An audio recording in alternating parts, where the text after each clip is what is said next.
I have a special place in my heart for Philadelphia, a city of sports fans and cheesesteaks, of history and higher learning. But like anywhere, there are also some places in this fine metropolis that should be avoided, like Eastern State Penitentiary. If you've been to Philly, you've probably seen it. Hard to miss. It's massive, all stone, with 30-foot silos guarding its entrance, and watchtowers along the wall beyond that. Looks more like a castle than a prison, actually. And I've heard there were some pretty medieval torture methods used there too. Extreme isolation, a water tank. Anyway, this sadistic house of justice was open for 142 years before shuttering in 1971. Now, it's a historical relic, sitting smack in the middle of this city I love. A reminder to follow the rules, because if you don't, an impenetrable cage awaits you. And once you're locked inside, it's unlikely you'll get a chance to leave, not even when you die. It doesn't sound like the kind of place one visits on purpose, but I did. Let me explain. Every year the prison does an event called Terror Behind the Walls. It's a haunted house, but also a party, which I was invited to, being a horror writer and all.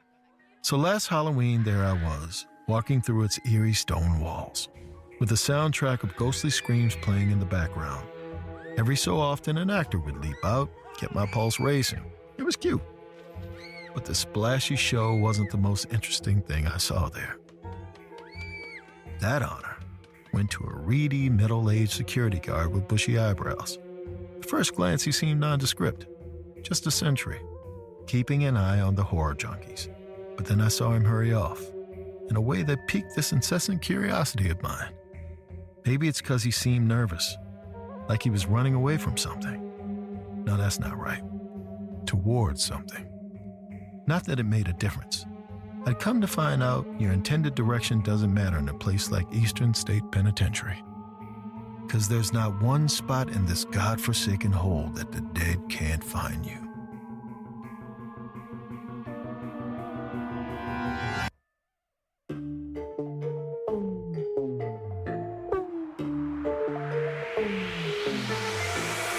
You're listening to Run Fool. I'm Rodney Barnes, and this is episode 28, Eastern State Penitentiary.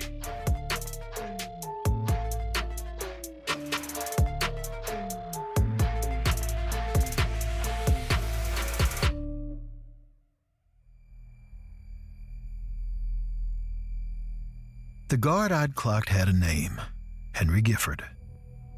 And before I saw old Henry slink away from the crowds, he was at his assigned post in the rotunda, the room in the center of the prison, an echoey circular space the cell blocks connected to.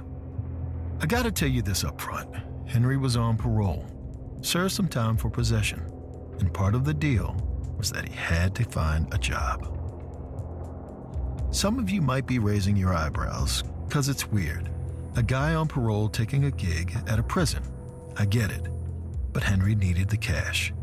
See, he'd just found out he had a kid, a 5-year-old son he never knew about. And Henry knew he should step up to the plate. Otherwise, this boy would grow up without his deadbeat dad, just like Henry had. Which brings me to why Henry wanted this gig in particular. His old man had been a crook too, one of the baddest guys in Philly. Drug dealer, killer, thief, you name it. And he'd been a prisoner at Eastern State until it closed in the 70s. After that, no one knew what happened to him. He just vanished. He could have gotten transferred and lost in the prison system, or died, or escaped. Henry never knew the guy. He was locked up before Henry was out of diapers. But now, and this next part doesn't make a lot of sense. Doesn't have to. Emotions are funny that way. But now, Henry wanted to get some closure, find out who his dad really was, maybe even learn what became of him.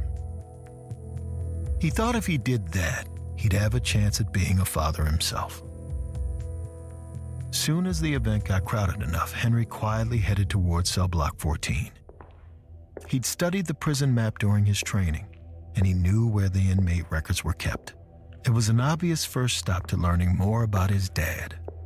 The block itself was connected to the rotunda, where Henry was posted, like I said, so he didn't have to travel far. It was just a matter of making sure the people running the event didn't see him slip away. He didn't want to get fired before he had a chance to poke around. After making sure the coast was clear, he tiptoed through 14's stone archway into the darkness beyond. The gleeful screams of visitors faded as Henry stepped inside. The light did too. The haunting strobes from the event didn't reach in there. The darkness was too deep, too dense. A few wisps of the fog machine came in, though, danced around Henry like a couple of fun-loving ghosts. He snagged the event-issued flashlight from his hip, had some smiley-face pumpkin on its side, clicked it on, waved the beam around. He was on the ground floor, which was lined with cells. Walkways loomed over him on either side, connected by a rusted grate. Above that, a long, narrow window was embedded in the ceiling. They say this place was designed like a church, with windows and skylights throughout, so the prisoners could feel the eyes of God watching their every move. Passing judgment, deciding who deserved a chance at redemption and who should rot. Henry headed towards the end of the corridor, where the record room was supposed to be. As he went, he felt a skin chill. The air here was thick with cold and must. It was almost suffocating. He thought about going back, but he couldn't leave. Being here where his dad had lived gave him butterflies. And Henry was thinking these nerves meant he was close to getting what he came for. A giggle came from the shadows, interrupting his thoughts. Then, a figure dashed across his flashlight's beam, disappeared into a cell just in front of him, too fast to see who it was or what they looked like. Henry froze. That was unexpected. His hand shook as he waved the flashlight into the cell, where the figure had gone. A skylight presided over a tiny stone-walled room. No sink, sort of a toilet, or rather a hole in the ground lined with some cracked porcelain. And there was a single rotting cot, with a face peering from under it. Henry watched, electrified with horror, as a pair of arms slowly reached out, covered in bloody pockmarks. A head emerged, hair wet with oil. The figure crawled from the bed and crept to the cell door. They rose up slowly, unfurling themselves in front of Henry in all their terrifying glory. And then they laughed. It took him a second to realize this thing was a young girl, and she was smirking at Henry like he was stupid. She was an actor. Henry recognized her from the team meeting before the event. Some annoying theater kid who'd raised her hand 1,000 times. The pockmarks, the oily hair, the dirt, all makeup. She sort of apologized to Henry then, but he could tell she didn't mean it. She was too deep in character for a genuine apology. She did offer an explanation, though. All the good spots on the haunted tour were taken, so she'd set out to find her own. Her excuse was, to put it nicely, idiotic. Guests weren't even allowed in the cell block. What was the point in hiding there? No one was going to pass by, but Henry didn't get a chance to tell her off. 'Cause suddenly, about 6 pairs of hands grabbed this girl from behind. Dirty, blistered fingers grasped her neck, her mouth, her limbs, then yanked her into the pitch blackness of the cell. The girl's screams were immediate and visceral, and they preceded a horrific string of noises, popping, sucking, ripping. This cacophony continued till the sound of her choking was cut off abruptly, and all was quiet. Henry's quivering legs didn't really obey him at that point. See, he was telling them to run, but you know how it is. Your body doesn't always do what your mind commands, and it was his body, not his mind, that decided to shine his flashlight into that cell, to see what appalling things had transpired there. A crowd of 10 men stood in the small room. They all wore the same white pinstripe pants and red shirts. Henry recognized the look from a historical photo in the building's lobby. Prison-issued uniforms. As Henry's light slid over the scene, the men looked up at him, one by one, faces weathered and somber. Now, I know what you're thinking. Henry's going to assume these are more actors, dressed up like prisoners, that this was all part of the terror behind the wall event. Nope, because these men stood around a lump on the floor. It was what remained of the theater kid. Her arms were twisted every which way. Shards of bone had ripped through the skin like teeth. Her neck hung at an angle. Henry couldn't even see where her legs were, probably ripped clean off. Considering she lay in a dense pool of viscous blood, prosthetics can be good, but they can't make a body look like that. Henry finally listened to what his head had been saying all along. He ran, fast as he could, sprinted down the hall to where he thought was the exit. But when he slowed his pace to look around, he realized he'd gone the wrong way. Up ahead, the corridor narrowed as it met 3 other hallways. 2 large mirrors lined the sides. Here's an interesting tidbit about these mirrors. Back in the day, they were installed so guards could see what awaited them before rounding a corner. You know, in case any prisoners had gotten out and were about to make the jump on them. It was another detail Henry learned during his training. He just never thought he'd have to use them. He raised his light and eyed the reflection as he approached, peered down one of the adjoining hallways. Clear. He moved the beam to the next mirror. A pair of piercing blue eyes met his, set in the face of a sallow-skinned man in a prison uniform. His pupils lit up like headlights from the flashlight's glare. The man opened his mouth as if trying to scream, but what came out was a low, croaking sound that set Henry's teeth on edge. Seconds later, a cluster of silhouettes appeared before this man. The killers from the cell had found him. They stood still for a moment, staring at Henry in the mirror. Henry stared at them, right back, and then they shot towards him in a full sprint. Henry booked it the other way. At this point, he didn't know where he was running to or from. He was all turned around, and the flashlight was barely making a dent in the pitch blackness of the prison. Up ahead, he saw an open room. Without giving it a second thought, he flew inside, slammed the door shut, and tried to catch his rasping, labored breath. He waited for fists to pound on the door, for men to try to get inside, but it was quiet, except for a steady drip from some unseen leaky pipe. He waved his flashlight around the space. Old dusty file cabinets took up a whole side of the room, set up in a haphazard way, like they'd been pushed over there or something. A typewriter set in the corner. A large clock hung on a wall. Henry had managed to flee right to the place he'd been looking for. He was in the records room. Funny how that works out. He immediately ran over to the cabinets, because curiosity is a powerful thing. Here we got Henry, who has a sadistic pack of killers chasing him, and he still wanted to find the prison records for his old man. He looked for the G cabinet and found his own last name inside. Gifford. It was a yellow curling folder, old, a little damp. When he flipped open the cover, he was devastated. It was unreadable. The ink had bled together, making the page one big swirl of blotchy black and white. He looked up at the wall, noticing the source of that drip he'd heard earlier. A pipe above the cabinets had burst. Probably a flood at the time, but now just a tiny leak, dropping pearls of dingy water onto the files below. Henry leaned forward and gently smacked his head against the cabinet.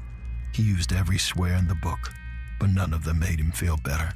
So he sank to his knees and looked up at the room's skylight. The eye of God, always watching. As he peered upwards, he saw something move. A hand reached out across the skylight. Its finger tapped the pane, ever so gently. Another hand followed, and then another, until the moonlight disappeared and the room went pitch black. 'Cause now a swarm of hands and limbs were covering up God's eye. It was the pack of men, crawling on the ceiling. They'd entered silently, or maybe they'd been there the whole time, watching Henry, waiting, like a pile of vipers ready to strike. And strike they did. They crept down the walls of the room towards our guy. And Henry, well, he was frozen, shocked into immobility, because he'd just realized something we'd all guessed already. These men, they weren't just murderers. They were the undead, ghosts of the departed prisoners, ready to feast on the living.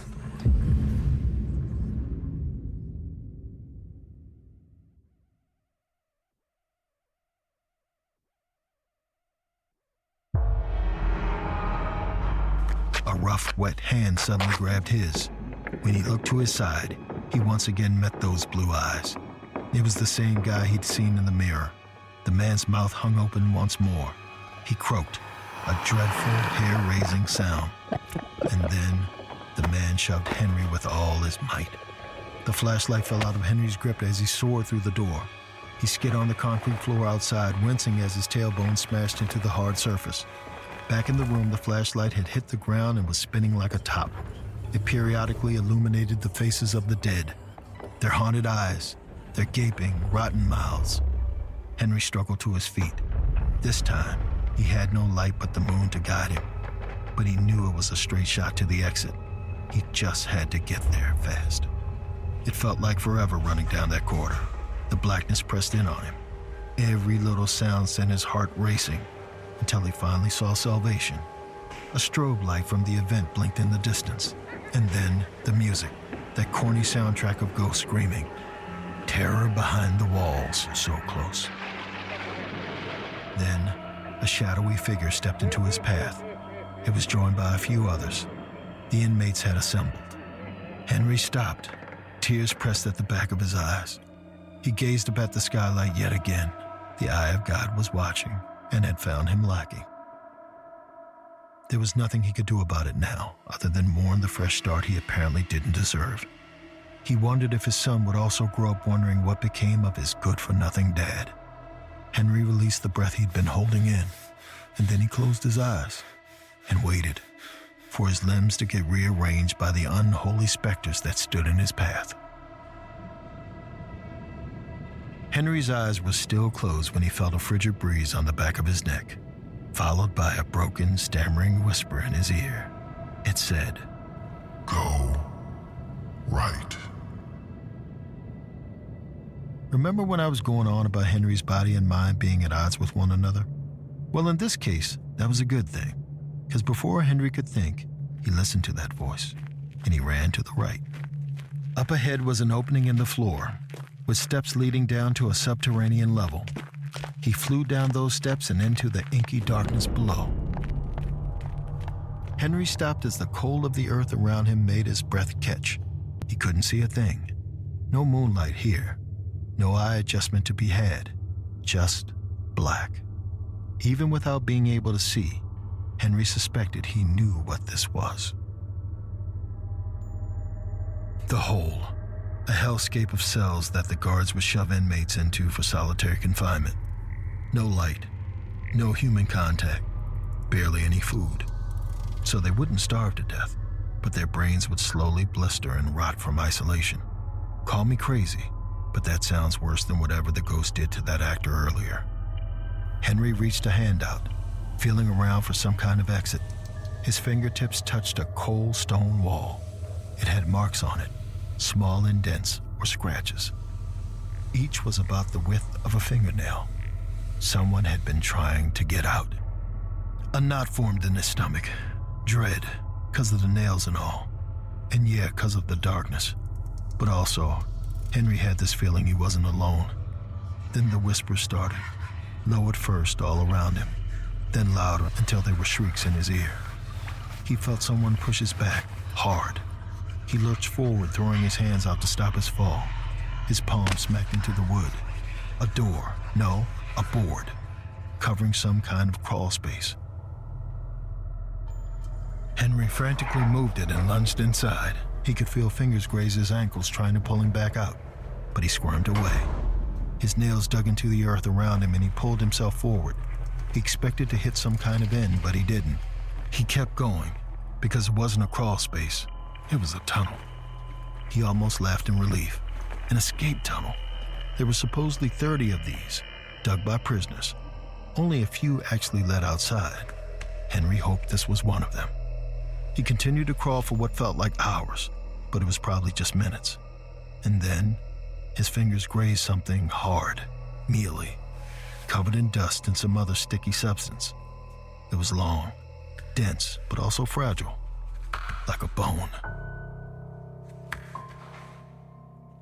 This thought startled Henry, and he flinched. His head hit the ceiling of the tunnel as he scrambled backwards, away from the thing he suspected was a human skeleton. As he did, a violent bright beam of light blinked on, directly into his eyes. Henry threw up a hand to block it out. The light lowered slightly until Henry could see who was behind it. When he did, he almost puked. It was the blue-eyed man. The ghosts had found him. But this solemn inmate didn't move. He didn't attack. Instead, he looked down at what lay on the tunnel floor. The thing Henry touched was, indeed, a decomposed corpse, wearing what was left of that prison-issued uniform the others had on. The tunnel dead-ended just in front of this inmate, but he'd clearly been digging his way out. Died from it, maybe. There was a bent spoon clasped in one hand, a broken shard of toilet porcelain in the other. Henry also noticed something peeking out of the dead prisoner's pocket, a piece of paper. The blue-eyed man croaked, nodded to the pocket, the paper. Henry grabbed it. When he saw what it was, his heart stopped. It was a photo of Henry as a child. This deceased, almost escapee was Henry's old man. Henry looked up at the blue-eyed inmate, and suddenly, he saw it. The reedy build, the bushy eyebrows, the eyes that were so much like Henry's own. Try to follow me here, because this was quite a thing. To stand over the shell of your dead dad and at the same time look into the face of his ghost. It's not just a rarity. It's probably impossible. But here Henry was, experiencing it all the same. Not exactly the father-son reunion he'd imagined. As the two of them enjoyed their brief moment of impossibility, a wail echoed from the tunnel behind them. Another one followed. Then there was a scraping sound, like a series of nails clawing at dirt. The undead were on their way. His father smiled and nodded at his spoon and shard. He was clearly telling Henry to use them. And then he vanished, leaving Henry alone in a tunnel with a corpse and two pitiful digging instruments, while a horde of wretched inmates crept towards him. Henry stared at the end of the tunnel. Who knows how much dirt he had left before he broke through? What was the point in trying if he was just going to end up like his dad? Dead, alone, rotting, with a son that wouldn't even know what he looked like. But then he focused on his dad's body. The elder Gifford had been helping him, trying to ensure Henry got to leave this place. It's funny. This whole time he'd been looking at the sky, thinking God was the one who'd grant his redemption, when really it was his father who gave him the chance, and Henry wasn't gonna waste it. He plunged the spoon into the earth. The dry dirt crumbled easily. Henry hit it with the shard and crumbled even more. He sped up his assault, digging as hard as he could. Then he dropped the instruments and used his hands. The damned closed in. Screams got louder, and soon he felt their fingers tickle the bottom of his feet.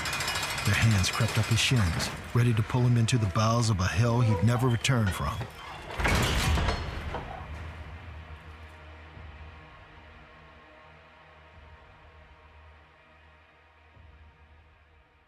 The night was breaking by the time I left the prison. After hours spent with ghouls and sadistic fantasy, the chilly air outside felt like a relief, like I'd been reborn. I was happy to turn my back on that place, to leave the horrors, however campy, behind me. But Eastern State Penitentiary wasn't finished with me yet. Soon as I rounded the corner of one of those fortified walls, I felt something cold and clammy grab my ankle. I'd like to say I stayed calm and collected, but I won't lie to you. I screamed, louder than I've ever shrieked since the time I encountered that cryptid in South Carolina. The fear bubbled up in my chest, and every muscle I had tensed up.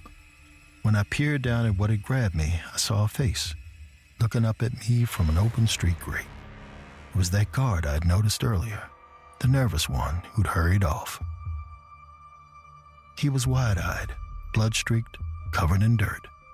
The first thing out of his mouth was an amazed, almost zen-like statement. I got out. I waited there with Henry for the ambulance to come, and he told me his tale. Even though he didn't say this outright, I could see it all over his face. He was ready to move forward, to get on the straight and narrow for his kid. The tunnel, his dad's body, had been about enough for him to finally understand. Second chances are important. Don't waste them. You might not get another one. In fact, it's amazing if you get one at all.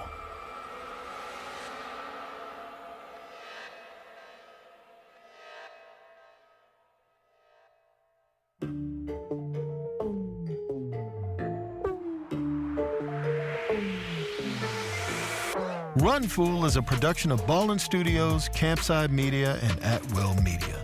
It is hosted and executive produced by me, Rodney Barnes. This episode was written by Kate Murdoch and produced by Abakar Adan and Lee Mengistu. Sound director, designer, and mixer is Kevin Seaman. Creature vocalization by Terry Cashburn and artwork by Jessica Clarkston Kiner. Production support by Jeremy Bone and Cole Lacasio. Special thanks to our operations team, Doug Slaywin, Ashley Warren, Sabina Mara, and Destiny Dingle. Executive producers at Ballin Studios are Mr. Ballin, Nick Witters, and Zach Levitt. Executive producers at Will Media are Will Malnati and Rosie Guerin. Executive producers at Campside Media are Matt Scher, Josh Dean, Vanessa Gregoriadis, and Adam Hoff. Thanks for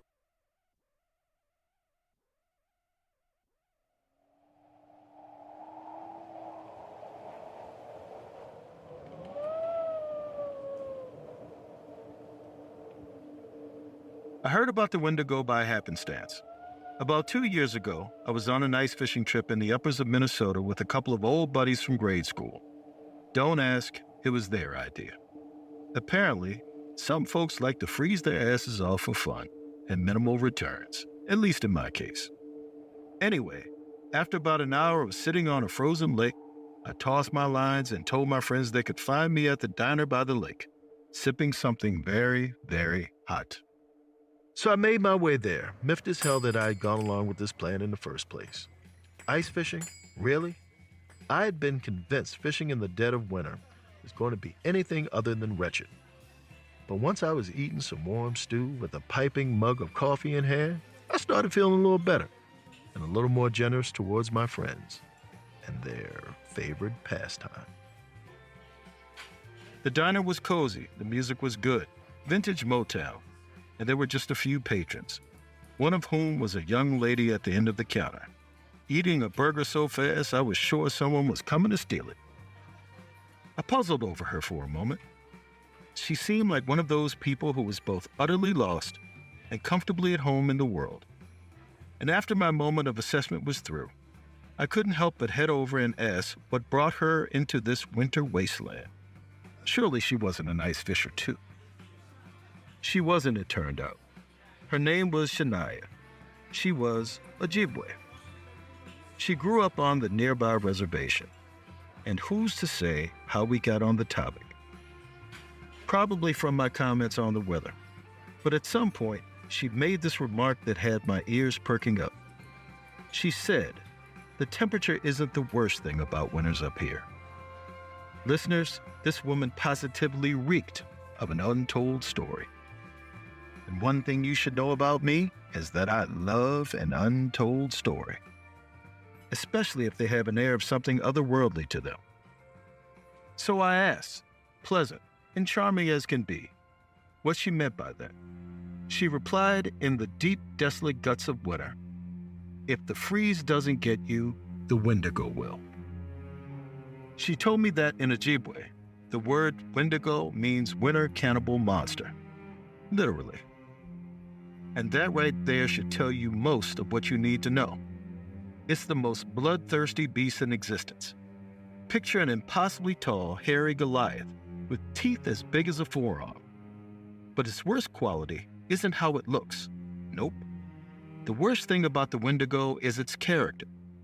It's cursed with an insatiable hunger. No matter how much it eats, it's never full. That's why it's perpetually thin and aching for meat.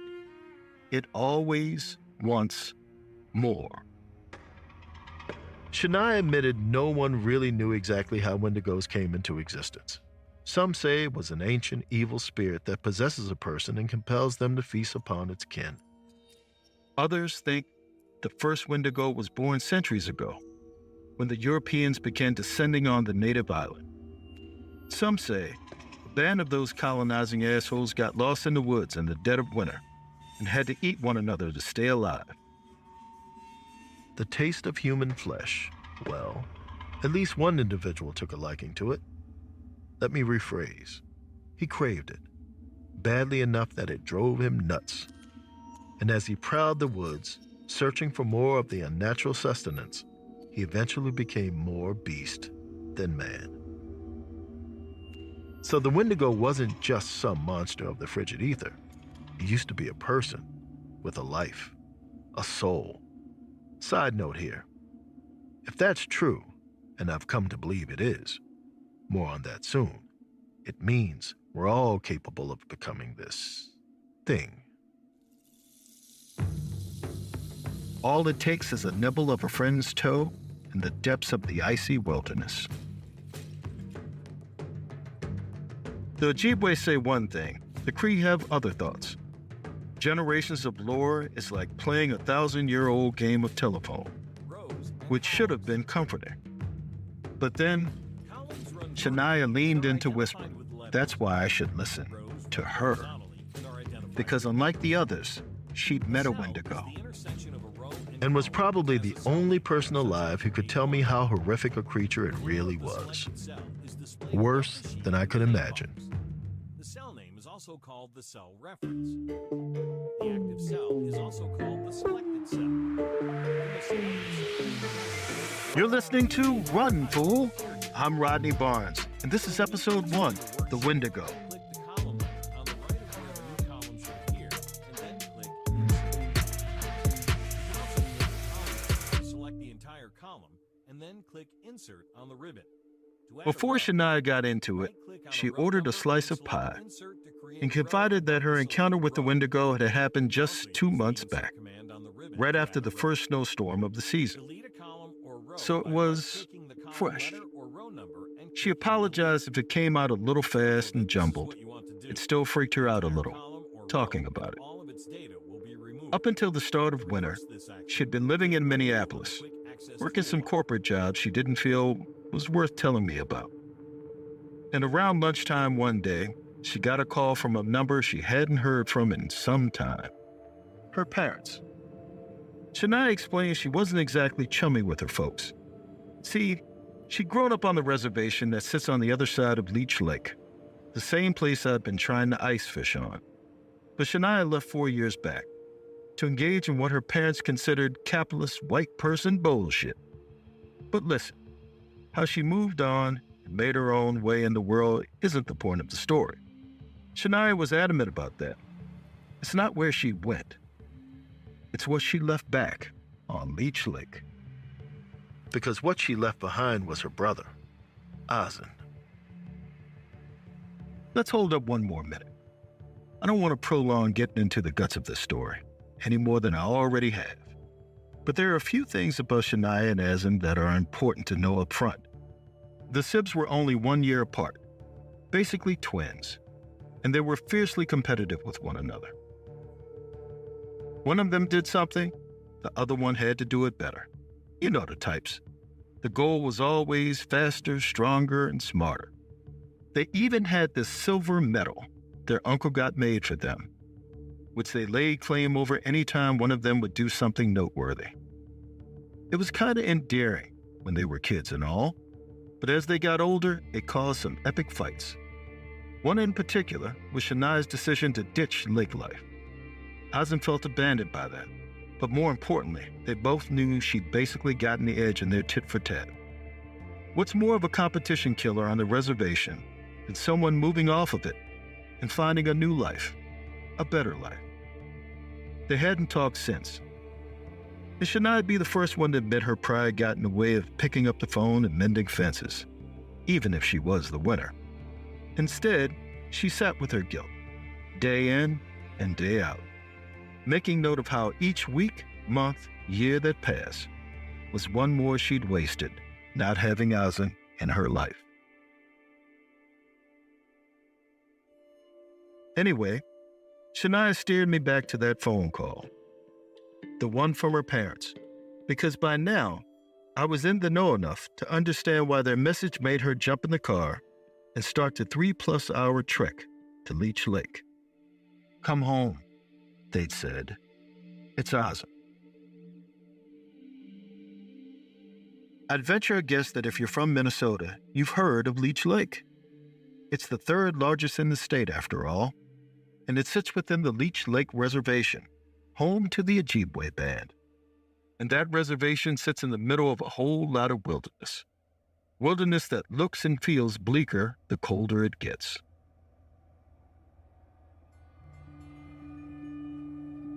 It was dark by the time Shania pulled into her parents' drive, despite it only being about 4:30 in the afternoon.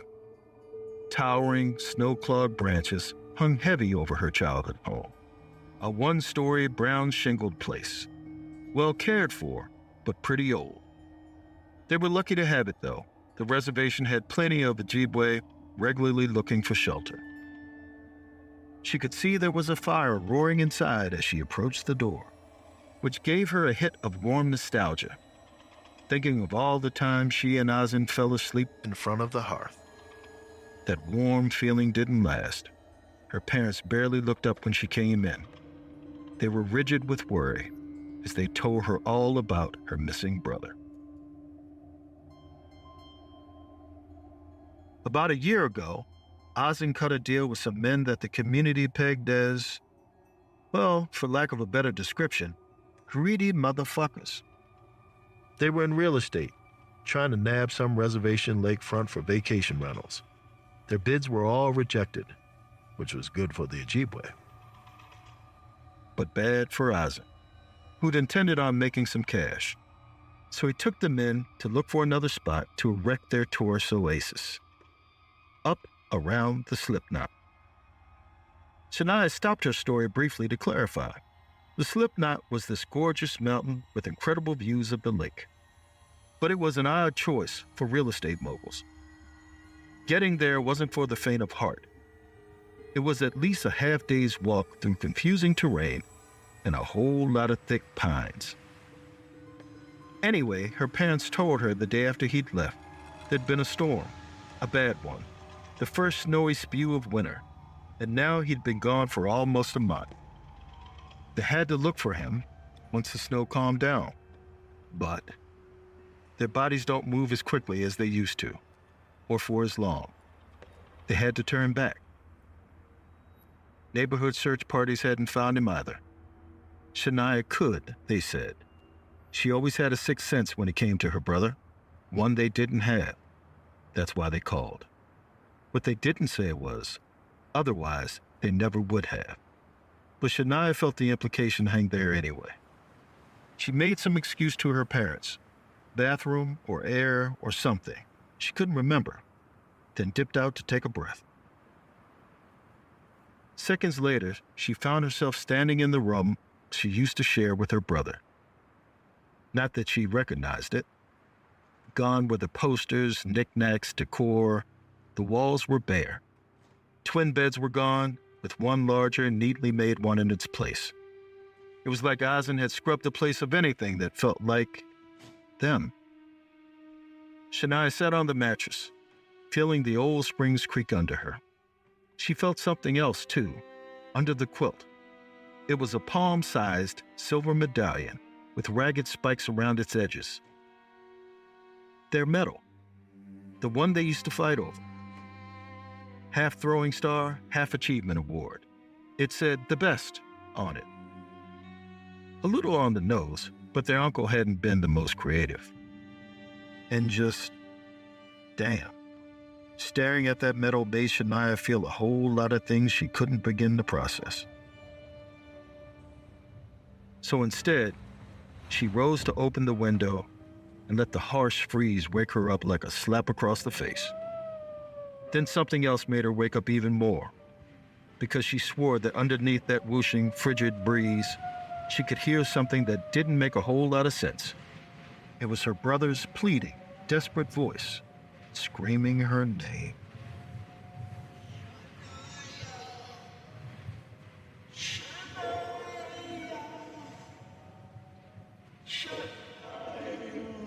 Shania doesn't remember jamming the metal into her pocket, pulling on the family furs and packing a backpack. But she does remember flying out of the door, straight into the immense looming wilderness. All she gave to her parents was a brief explanation that she was going to look for that asshole. She didn't want to tell them about the voice. They wouldn't believe her. Hell, she didn't even know if she believed it. Logic was telling her some nice stories, you see. Stories like, could have been the wind, or it was all in her head. She was just sensitive from being in that room with all those memories. But another part of her, the louder part, said, screw it. Because if that was Ozin, then it sounded like he needed her help. About 10 minutes into her journey, she was pissed at that louder part. It was dark. She only had her old flashlight beam to guide her. She didn't know where to look. And she never had to say this to Ozin, but she wasn't as sure-footed in the woods as he was. And well, it was fucking cold. The wind whipped at her face, finding any tiny inch of skin that she'd left exposed. She reached in her pack and yanked out some hand warmers. Wasn't intending on using them this early, but Shania was a city girl now. Soon as those were snug in her gloves, she felt better and let herself take a beat and make some kind of plan. But before she could, the wind picked up then, a gust so heavy it made her take a step back. And with that wind, once again, was the echoing sound of Ozin, calling her name. And this time, his cries didn't die. He kept on wailing. So, she followed his voice into the bowels of the forest.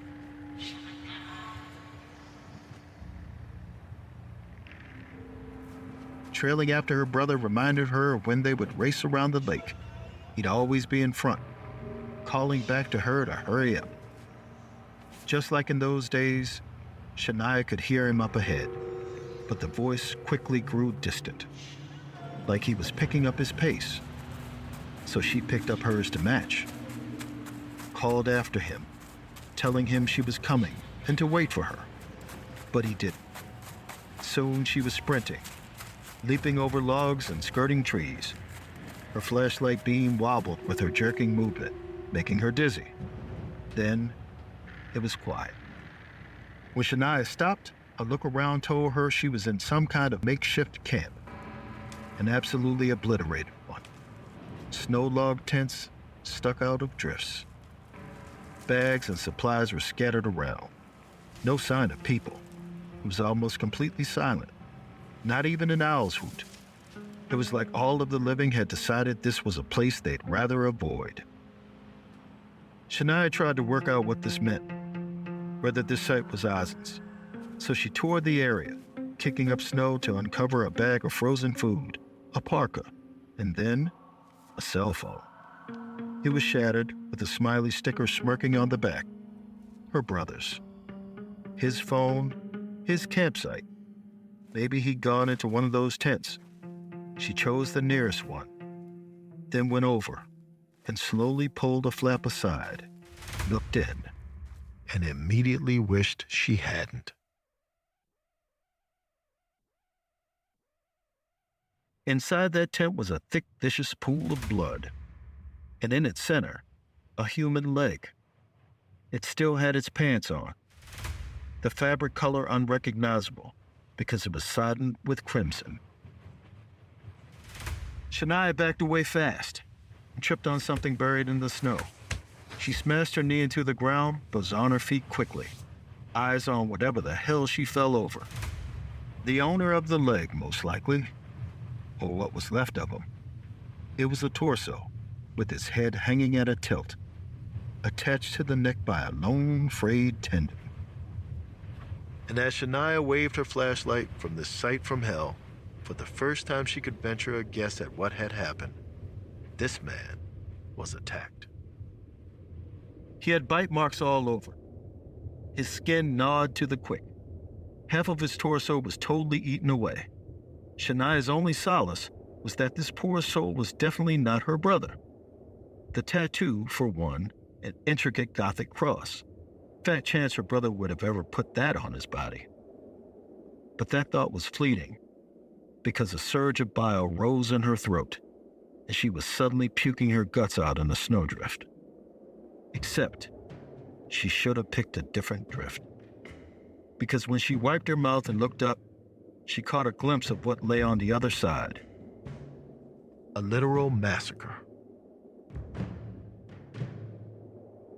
A graveyard of body parts was spread across the snow, some eaten to the bone, others with the flesh half torn away, blowing lightly in the wind. The white snowscape was soaked in red, making the whole thing resemble some kind of gory stained glass. Shania booked it the other way, stopping to catch her breath in the center of camp. A barrage of questions made her head ache. What the fuck did this? A wolf? A bear? And did any of those body parts belong to her brother? Maybe his voice wasn't calling her for help. It was his spirit, guiding her to his grave. But then her flashlight caught something at the far end of the camp. A piece of yellow fabric caught on a bush. Shania hurried over. It was a bracelet with a phrase in Ojibwe. The top of the mountain isn't high enough. Azin's. She was sure of that.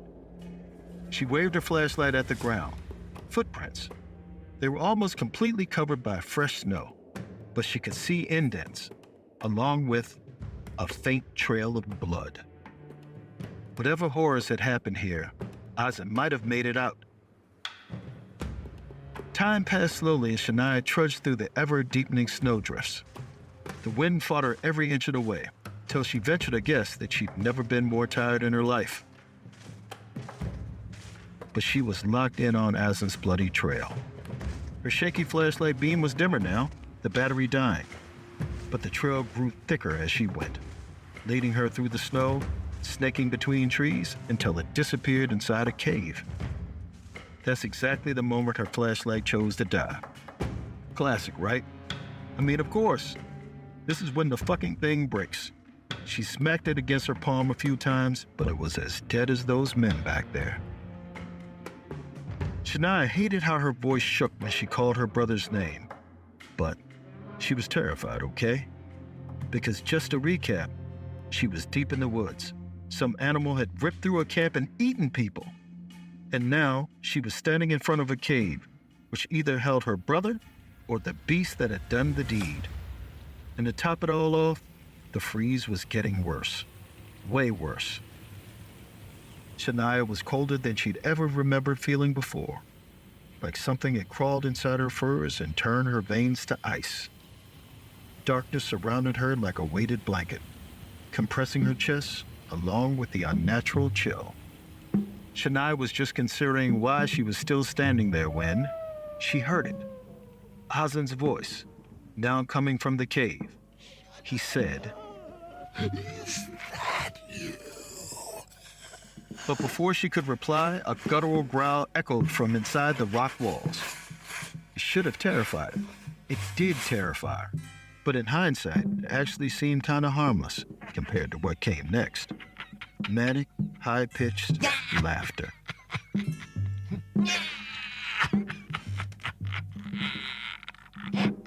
As soon as that unnatural chuckle emanated from that cave, Shania saw something emerge from the mouth. A massive shape. Nothing but shadows and murk. Too big to be a bear or a wolf or anything that was supposed to exist in this world. She couldn't see what it was, but she also didn't stand there waiting to get a better look. Shania's cumbersome boots slid in the snow as she took off, her heart pounding faster than her feet would thud. Her mind was going a mile a minute. She'd heard Azin, which meant he was in that cave, suffering, waiting for her. The thought made her slow a moment before she picked up her pace again. Because if Azin was there, that thing was guarding it. Something inhuman. The stuff of old Ojibwe legends, like the Rolling Heads or the Ghost Witch or the Wendigo. The Wendigo. Her parents warned her and Azin about that thing when they were kids. One of those tales that people thought stopped their children from going too deep in the woods, but really just fucked them up. Those stories kept Shania up at night. Dreams of a monster who was driven by a never-ending hunger, who refused to die unless you shit. She was sure they told her it had some kind of weakness, but hell, it'd been years. Like it mattered. If this was really a Wendigo, she was completely fucked. All of a sudden, her foot slid out from under her as she pitched forward. Her body shot downwards, hitting a rocky sloping incline as she hurtled towards the depths of who knows where.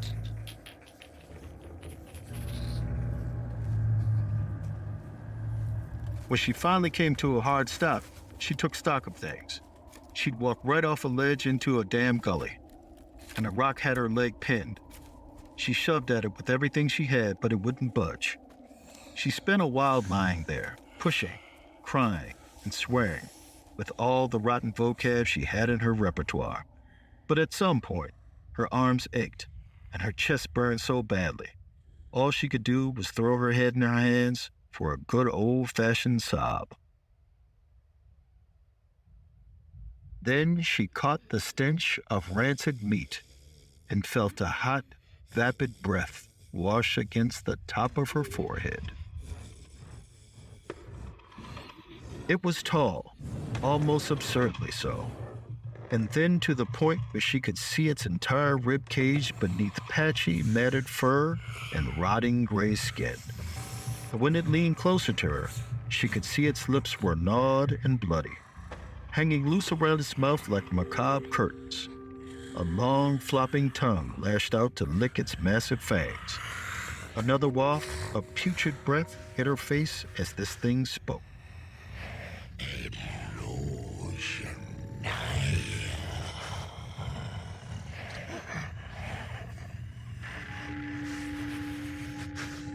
That voice which had once called to her now made her feel sick enough to collapse in the snow right then and there. That was Ozen's voice.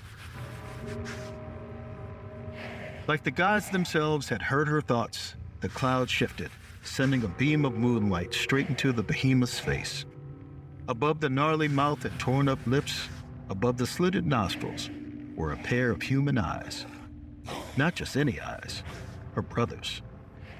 Ozen hadn't been eaten by the Wendigo. He was the Wendigo. Shania's throat felt thick with fear, but she managed to croak out the only thing she could think to ask. How? Then, with a wicked, taunting lift, Ozen hissed out his story. How a storm had trapped them in the woods, how one of the men had died quickly, and how Ozen, well, the longer Ozen resisted feeding on the corpse, the more tempting it seemed. Until finally, he had a little taste. And then he had more. And then more. But even after he'd finished, even after he'd consumed the others in his party, it wasn't enough. It was never enough.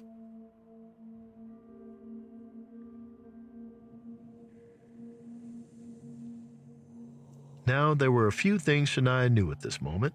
First of all, she was probably moments away from being slaughtered. Second, it was her own brother who'd do the slaughtering.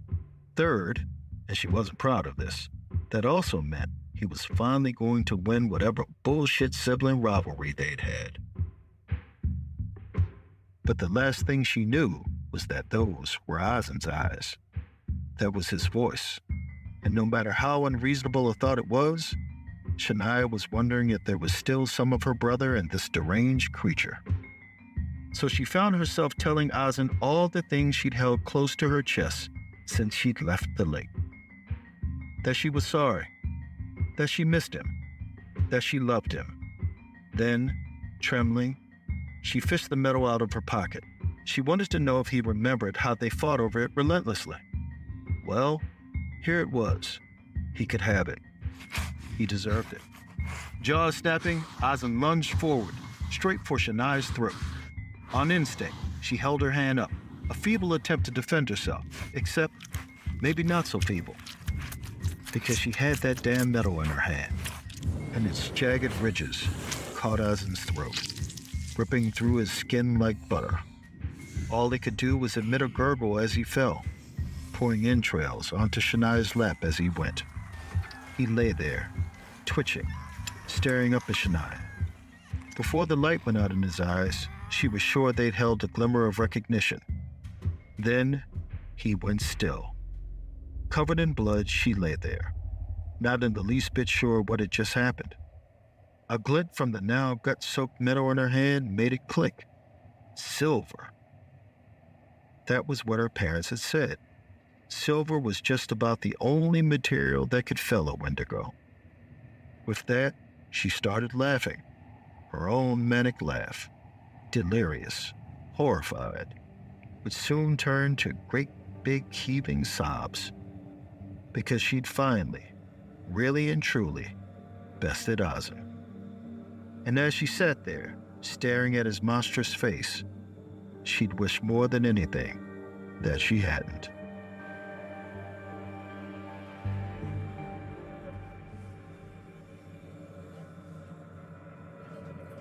When Shania finished her story, her shoulders slumped, like telling it had taken something from her she couldn't get back. Neither of us said boo for at least a minute. It was Shania who broke the silence. She said she finally got the rock off her foot, then dragged her brother the whole way home. She nearly froze, nearly starved. She said that was a part of the story I wouldn't want to hear, and one she didn't care to relive. And then she ordered another burger, telling the waiter to be quick about it. There was an edge to her voice as she did it. All it took was that, and a quick fiddle with her shirt sleeve for me to realize it was time I got out of there. I paid for my meal, thanked Shania for the story, and was on my way. I didn't want her to know what I'd seen. The matted fur on her arm, the hungry gleam in her eyes. It made me guess at what she'd undergone in that journey home, what she'd done to survive. Because by now, I knew a Wendigo when I saw one.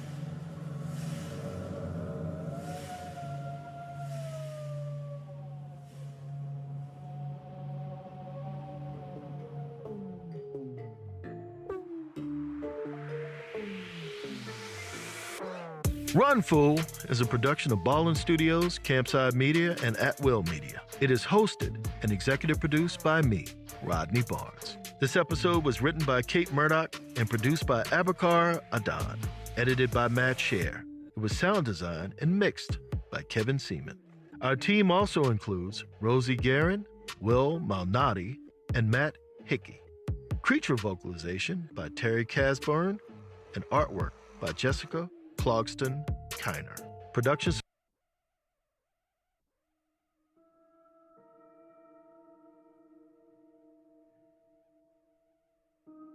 There's an old saying that I live by, a saying that has survived generation after generation in my family and provided me with a kind of guiding light, even in the darkest of times. That saying is, always say yes to a wedding. I took this advice to heart about a decade back when I was invited to a cousin's nuptials in Augusta, Georgia. We weren't too close, me and this cousin, but a wedding is a wedding. So when I got the invite, I did what I always do. I said, hell yeah. The reception was at Augusta's old medical college. But don't go thinking this was some sterile, chemical-smelling outpost. No, this was a cool old stucco building with ornate pillars that guarded shiny wood double doors. Drop-dead stunning, like something out of an old history book. Later in the night, after I'd had my fill of sirloin cutting up on the dance floor, I am quite the dancer, I went to take a break with the spectators. You know the ones I mean, the group that got seated at the faraway table, the group of folks who either can't dance or won't dance. I sat next to a won't, my Uncle Tommy. He had his ill-fitting tux unbuttoned and his arms crossed all tight. When I asked him what was up, he said, your cousin and her husband are dancing on a grave. The hair on the back of my neck rose up at that. It kept on rising as Uncle Tommy, over the sounds of You Make Me Want to Shout, told me that thousands of innocents had been shown injustice in this place. And it was all thanks to a man no one in these parts could bear to speak of, Still, Uncle Tommy assured me that he wasn't afraid of shit, so he'd be happy to name names. He was talking about the Resurrection Man. I hadn't been planning on hearing a story like this tonight, but my legs were tired and I had some digesting to do, so I leaned back and let Uncle Tommy do the talking. He prefaced his whole speech by telling me he hadn't known any of this until the late 1980s, when he was hired on the construction crew that was restoring this fine building. During the reno, they found, Uncle Tommy paused and shuddered. He'd get to what they found later. What I needed to know first was the history of this place, and it was a morbid one, so I'd better buckle up. About 200 years ago, when the venue had still been a medical school, its students were in sore need of cadavers to practice on. And well, there weren't enough of those to go around. Only so many people die every year in this neck of the woods, so the school's powers that be had to look elsewhere. And by elsewhere, I mean the cemetery near the medical school grounds, Cedar Grove. Yeah, that's right. They decided the only way to get the bodies they needed was to rob graves. Except pulling corpses from the soil was gory, lurid work. It was illegal, too. And none of the lofty medical faculty wanted to get their hands dirty. So they went and bought themselves a fall man, a slave by the name of Grandison Harris. Grandison apparently stole thousands of corpses from Cedar Grove Cemetery. Unbeknownst to their living loved ones, those poor souls were dragged from their final resting spot and cut up in the name of science. And by the way, Cedar Grove was where the city's black community tended to be buried. No accident there, Uncle Tommy guessed. If white folks had to choose someone's grave to desecrate, it wouldn't be one of their own now, would it? My uncle grabbed my arm then, earnest as all hell. He said the whole thing was worse than moral repugnancy, because disrupting the dead is dangerous. When a body is moved, defiled, their spirit gets corrupted, broken. It gets so shattered that they can't rest. That's why Uncle Tommy believed the legend of the Resurrection Man went deeper than what most people thought. It's why no one should be dancing in this place, because Grandison wasn't just moving bodies, he was raising the dead.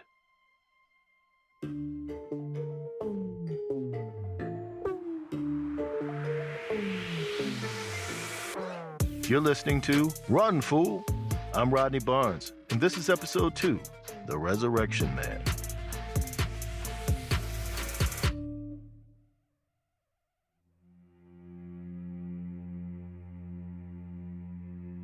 Uncle Tommy leaned back in his chair.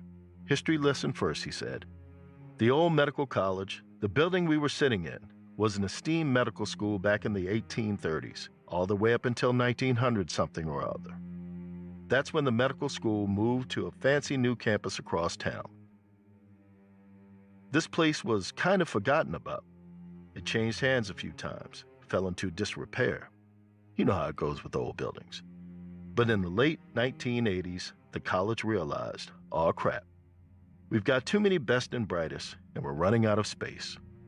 Not coincidentally, this was about the time when Uncle Tommy got hired on for construction detail, because the college decided to restore the old medical building to its 19th century glory, to use as a kind of annex. It was outside this annex on the first day of classes in 1989 that a medical hopeful named Gregory was staring at a dead body. Its sinewy muscles were exposed, revealing thighs full of colorful strips of flesh. Its face stared vacantly towards the sky. Luckily for the passerby of Augusta, this corpse was just a photograph, nestled in the pages of the absolutely massive textbook that Greg was focused on. That is, until a sudden scream ripped him away from his studies. A look-up revealed a gaggle of students ascending the steps of the old medical building. One of them let out another shriek of laughter as they disappeared between the entrance's massive pillars. Greg checked his watch. Just about 6 p.m. Class was starting soon, and he wasn't the kind of guy who was late.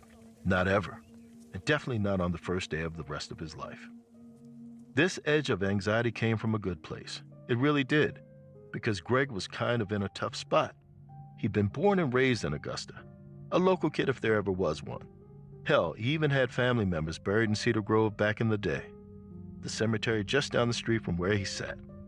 But the thing was, his family had been struggling financially for generations, and Greg was about to step in as the ringer.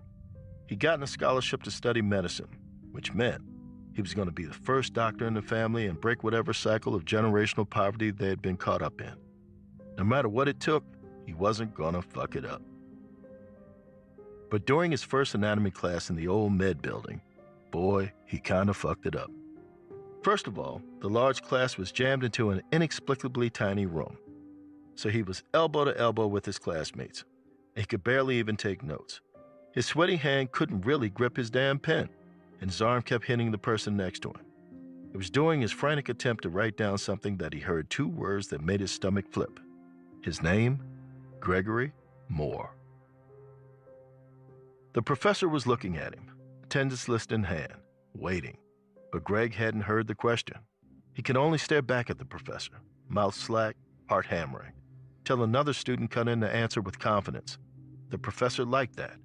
"Glad some of you are with us," he said. Ouch. The class went on like that, with students raising their hands left and right before Greg could come up with anything that might help recover his dignity. Then it was over. He sat there as students filed out, and man, oh man, it had to have been hard for that guy not to wallow in self-pity. The first day of the rest of his life had been a mess. That's why Greg couldn't fathom going back to his dorm room just to sit in the disappointment of it all. Instead, after everyone left, he took a walk through the old medical building to clear his head. It was dusty and dark, and kind of smelled like a mix between debris and cleaning solution. The construction was clearly still in earnest progress. Old, disintegrating walls had holes in them. Some others were covered in plastic. He eventually came upon a huge room with shiny wood floors and dusty tarps covering old pillars. A dome cut into the ceiling at the center, revealing the floor right above. Greg thought about all the students and doctors that must have walked through here back in the building's glory days. And let's be honest, there's something transformative about being in a space you revere. It compels you to do things you wouldn't normally. And that might be why Greg found himself on his knees, praying. Not to any god or saint that we might know. No, he was praying to the gods of medical science.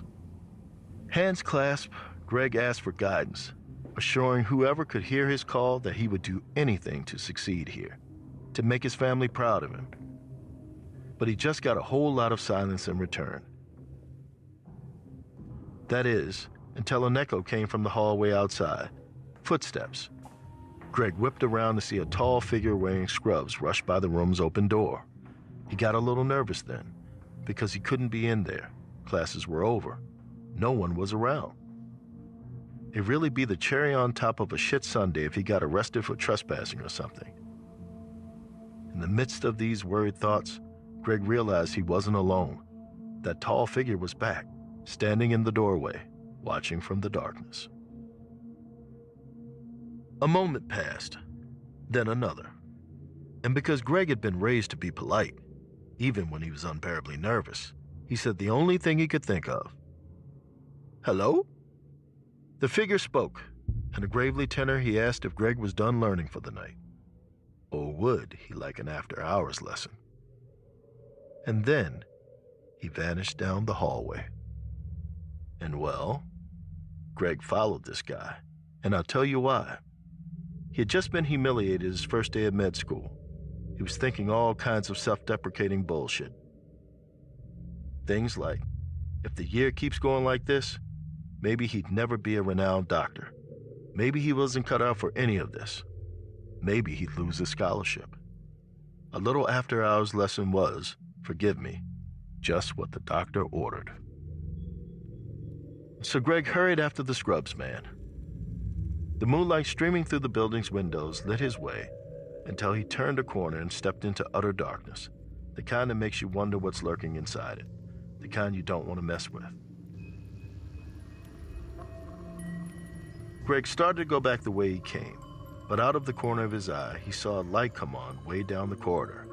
From beneath a closed door, he approached and gave it a knock. No answer. Another. Nothing. So he slowly pushed it open.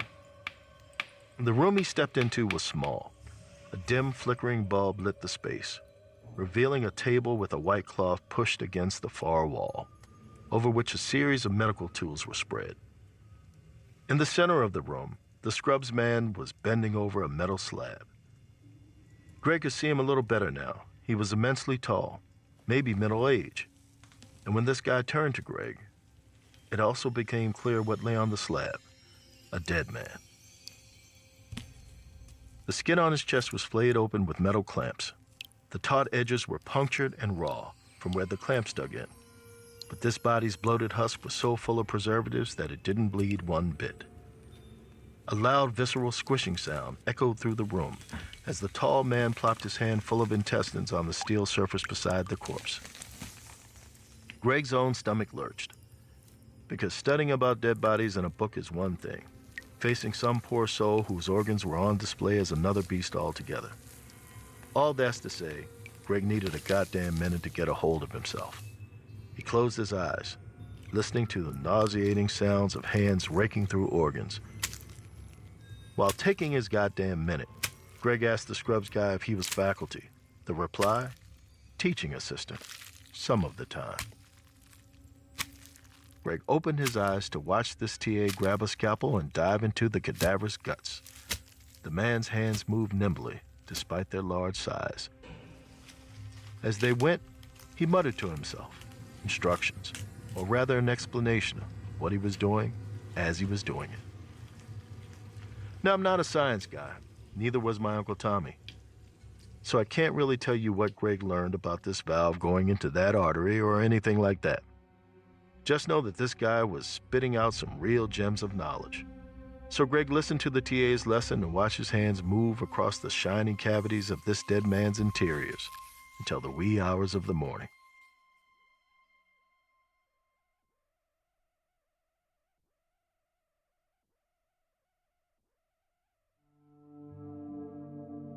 Greg barely remembered getting back to his dorm after that. He knew it was late. He knew he was exhausted, but his brain was churning through all that good stuff he had just learned in that dark room over that dead body. And the next evening in class, he absolutely nailed it. Question after question. Greg's hand shot into the air. No other student stood a chance, because Greg had gone from being behind the curve to way, way ahead of it. After class, the professor grabbed his arm and asked him to stay a moment. He noticed a change of course and wondered if Greg had gotten over his first day jitters. Greg explained he had done some after hours with the teacher's assistant last night, who was very helpful. The professor's reply was quick and worried. We don't have a teaching assistant. Confusion hit Greg first, but before he could start to wonder who the hell that guy had been, the professor said, I think you met Grandison Harris.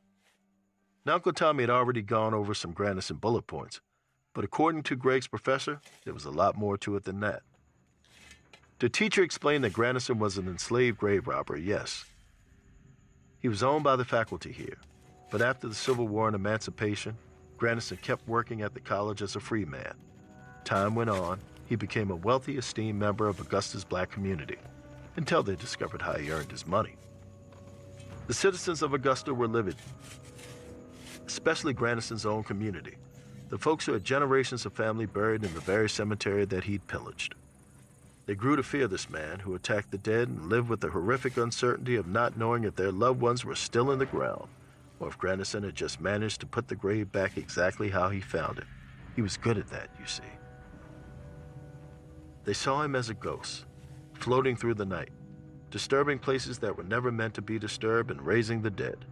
They thought he worked hand in hand with the devil, and for that, they called him the Resurrection Man. The professor wanted to make sure Greg understood things. Grandison, well, let's not forget he was forced into this role, tasked with an unholy job he had no way to refuse. But the thing that's hard to abide by is that the Resurrection Man took to his work a little too well. Even as a free man, he carried out this ghoulish task for the rest of his life, and some say, in his death. See, the professor was sure Grandison's spirit still served this college, tending to the cadavers he found, making sure that they stayed put. Greg should avoid him at all costs, no matter what knowledge